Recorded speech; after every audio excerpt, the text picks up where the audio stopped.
I'm coming to you with my Orilium TBR for September. Orilium is a magical readathon hosted by G at the Book Roast, link down below, and it has been going for a number of years now. It's a magical world which G and her partner put together, basically, and books and things to do throughout the year. But I mostly only do the April and it's previously been August, but now September readathons, because I get a bit overwhelmed and have good intentions and another show follow through, as you've probably noticed. But in this, you are students at a university and you need to look to your future careers and decide what courses you need to do to get the careers, which is not a natural mindset for me. But that's theoretically what you do. Actually, what I do is, because I like to keep my options open, I kind of do a and because I'm a bit of an overachiever, I kind of choose multiple careers each year. So I've been a bit more slowly reading this last month or so. So what I've done is I've had, like, the first year I chose 3 careers, and the second year I chose 2 of those and 1 new one. And this time I'm hoping, so I've got 2 things where I've done 2 years worth and 2 things where I've done 1 year's worth. I think that's right. Aim for my careers, aiming for, I've already forgotten, craft mage, which is a magician of crafty and making stuff. Necromancer, this is because this one has a prompt about bats and I love bats, and we've just started seeing bats in our garden for the first time. We've lived here for like 3 years, and over the last couple of weeks, I mean, I often associate bats with August because for me that's when I see them most often. I know that other people don't, maybe if you live somewhere else, or maybe if you think of them as pictures rather than like I'm going to go out and look at a bat. But I absolutely love bats, and we've got one living in our garden or near our gardens. Oh, it's probably in the tree that I hate. Okay, I love the tree now. It brought me a bat. Okay, so anyway, so I wanted to be a necromancer so I could do that. I mean, there were several careers where you could do the bat prompt, but that's the one I decided. They have no overlapping books, so it's a total of like 12 books in my initial TBR.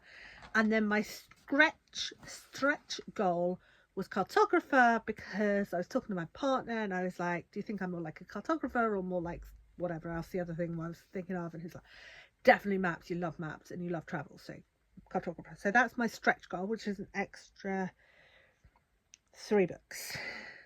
So we'll see how it goes. And I guess if I do really well, I can add extra stretch goals. I don't know. So also, because I was sitting with him while I put this TBR together, some of them are influenced by him. For example, he's got more of a knowledge of what's in his Kindle account, so I can't probably be like, yeah, I've got that on Kindle, why don't you read that? But anyway, without further ado, let's get going. Okay, my first class, that's what they're called, classes, is Inscription. And for this I have to read 2 books. Oh yeah, each class has 3 levels, but depending on what you're aiming for, you might need 1 or 2 or 3. So 2 books. The first one has a title of all letters in your first name. So I chose What the River Knows. My first name is Kirsten, so Kirsten.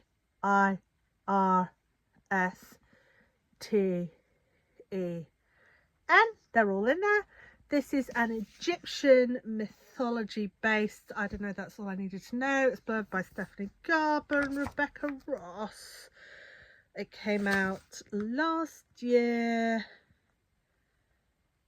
And yeah, I think it's a romantasy set in Egypt with Egyptian mythology links. So my second was Colour Wheel. And I actually did the colour wheel, span the colour wheel twice because I forgot to film the first one. So here is me spinning the colour wheel. I span it without having without having the camera on, so I'm going to try again, even though I really liked pink as a choice.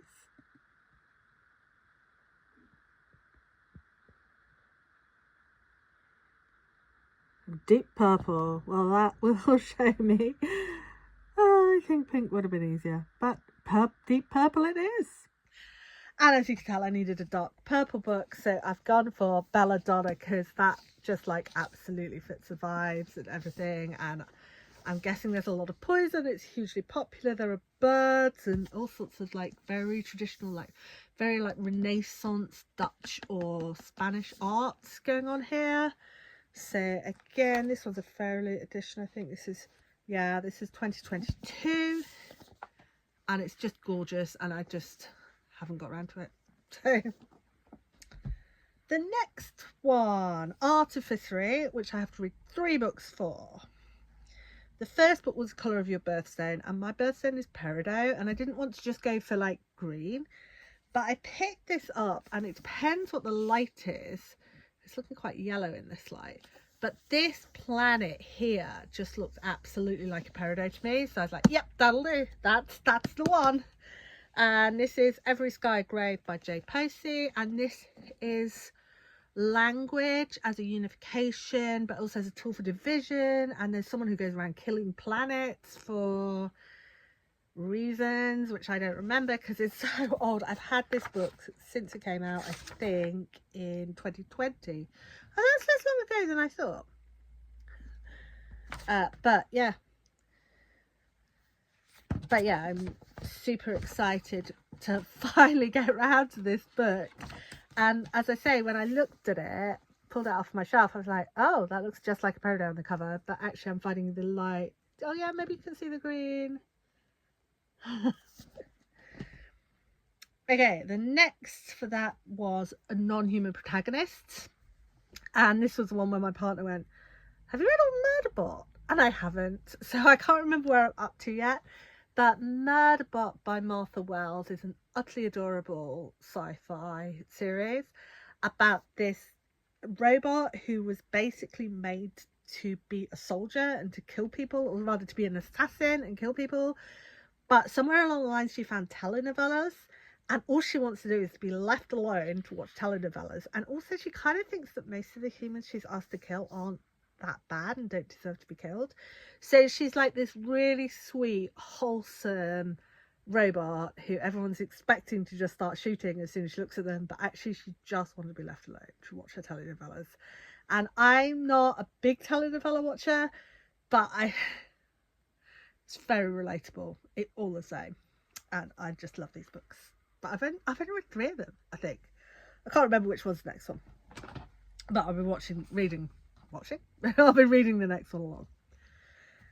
And the third was Number in Title. I've actually got a couple in my TBR with numbers, so when I inevitably fiddle around, this one might change. But I've got Breathe and Count Back from 10 by Natalia Sylvester.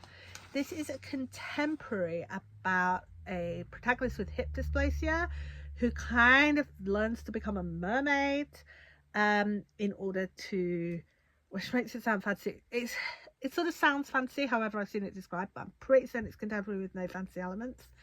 So she learns to tap into her mermaid side of her personality in order to come to terms with the way her body works. I think there might be a romance subplot, I'm not quite sure, but I thought it was super exciting when I read the synopsis, so I thought I'd give it a go. Okay, next up, Animal Studies. Oh, and that's everything I need to read for Craft Mage. Next up, Animal Studies, Phoenix on the cover. And I'm going to read Phoenix Extravagance by Yoon-Ha Lee. Yoon-Ha Lee is this amazing Korean-American author who writes Korean mythology-inspired sci-fi for adults, for children. I think this one's an adult book. I think it might have mystery elements. But honestly, I've loved absolutely everything that I've read that he's written, and I expect to love this too. And I didn't need to know any more than his name on the cover because he's just a wonderful, wonderful human being and a great writer. Okay, the next was for Animal Studies. The next is Spells and Incantations and a 5-star prediction. I've actually just recently started giving stars out of 5, and I find it really hard.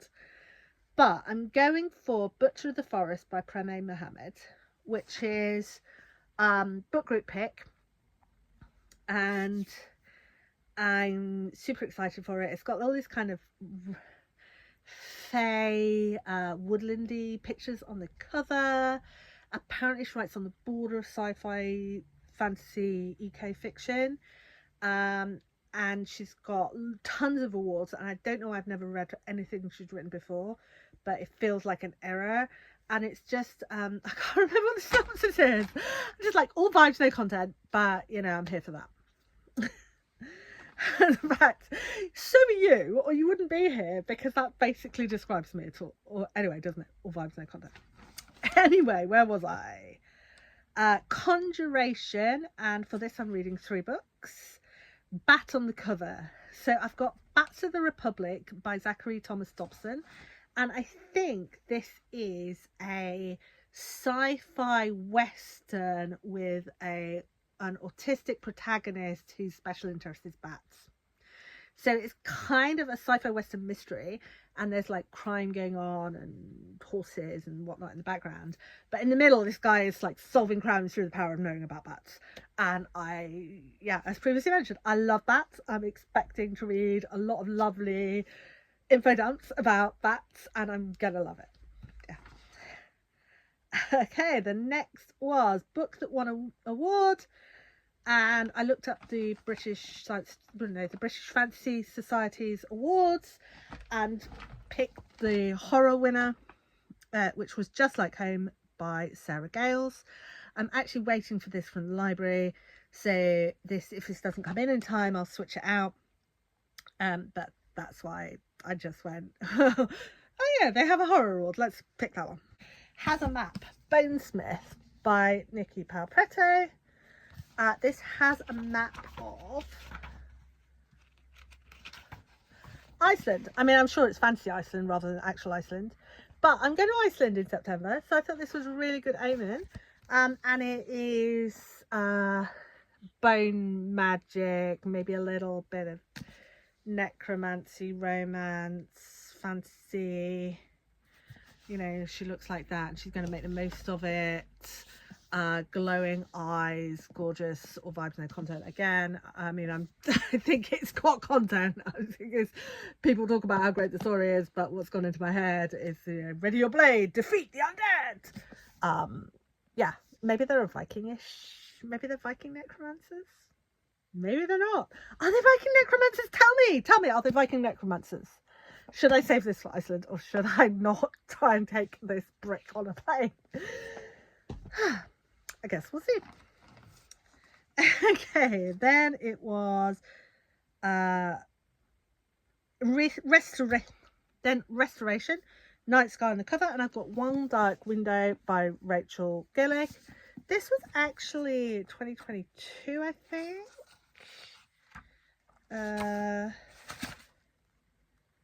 Yeah, 22. And I've just been seeing it everywhere in the last couple of months, people talking about, you know, how much they love this book. And so I thought, yeah, maybe it's time for me to actually pick it up. It's a dark fairy tale, whimsical fantasy. There's a spirit trapped in her hair, in the protagonist's head, and then she kind of has to go on a quest, and there's dark magic, and there's saving all the world, and I guess I'll find out. The next one was, and this is the one I'm going to pick up first because this really needs to be this book, a non-reader picks a book. So I asked my non-reading son, I've got 4 children, and the oldest 2 both read for fun. The youngest obviously reads for fun. She reads different books. So if my third, who doesn't really read for fun, had not said yes, I probably would have asked her to pick my book, but it feels a bit cheating because she picked my last book, which was God Killer by Hannah. And I loved it, but she does read a lot for fun. I mean, 4-year-old books, but that's still reading for fun. So I got my third son, and initially he said the dictionary, and I was like, okay, fine, I'll have something else. So he picked out The Sun and the Void. It is super pretty. I think it's enemies to lovers, maybe an element of found family in there, unwelcome powers, maybe. I'm not quite sure. I just never really got a good impression of it and whether I'd like it and what it was about or anything like that. So, I mean, often I remember that I thought I was going to like it when I put it on the shelf. But this one, I just never quite... It was 2023. And I just... Oh, it's got a map as well. But no, but this has to be for the picked by someone else. I think it's been on my TBRs before. I've just never actually been read. So... this time. Okay, and then for my stretch goals. So those are all ones I want to read, or at least I want to read for those prompts. For my stretch goal.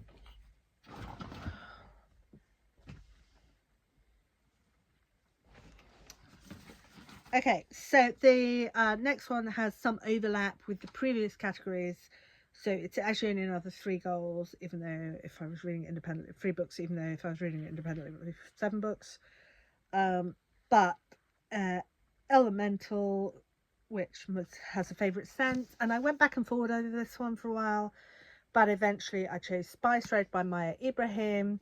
I believe this to be about a fantasy set on the colonial spice trade routes.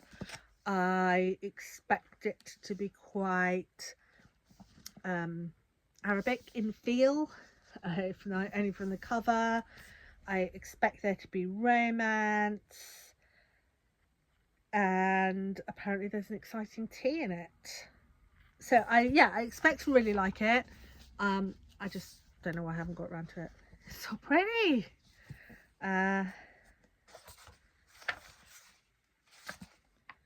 Yeah, this was 2023 as well. So, yep. Okay, book that was published on my birth month. This was surprisingly hard to find. I kept finding ones that were for 1 month before or 1 month after, but Her Radiant Curse by Elizabeth Lim, which is just pink, blue, gorgeous dragon sea. I'm just gonna, I don't know. I'm gonna love it. I don't know why I haven't read it, but hopefully I'll get to it this month, and if not, then some month soon. Okay, so, and then my last book was Book That Will Make Me Emotional, which is like approximately all the books ever. Book That Will Make Me Emotional, which is like all the books ever. So this one might well get switched out, but it's Yours Truly by Abby Jimenez, and it's part of Your Worlds series, and I just love the characters in this series. And I'm not much of a romance reader, but I just really love the way she handled the characters and how mature and sensible and good at communicating they were. And it's just like, it's so refreshing to read any book where the romance plot involves them communicating well with each other. Not just like ghosting because they can't handle it, but saying, I can't handle this, I need to take a step back and I will ring you on Monday. And then ringing them on Monday. Or saying, I'm really sorry, I'm in over my head, I'm just going to go and talk to my therapist. And then they go and talk to the therapist, and then they work out what they need, and then they do that. It's amazing. I love these books. And again, I was quite skeptical because I'm not a big romance reader, as you probably know if you've been here for a while. But I'm really looking forward to this one because I read the first and the third in the trilogy, and this is the second. So that is in total, I think, 15 books. And I'm not even sure I'll read the first 12, let alone all 15. But I'm going to give it a go. How about you? Have you read any of those? Is there anything you'd switch in? Are you nervous about my massive prick pile? Because, yeah, that is. I mean, that's a stretch. These are stretch goals. but 1, 2, 3, 4, 5, 6 massive bricks. Do you think it would be nice if I found out something about the book before attempting to tell you about it? I don't know, I guess we'll see in my wrap up, and if that's more your style then it'll be in the wrap up. Thank you so much for watching, and I will see you soon.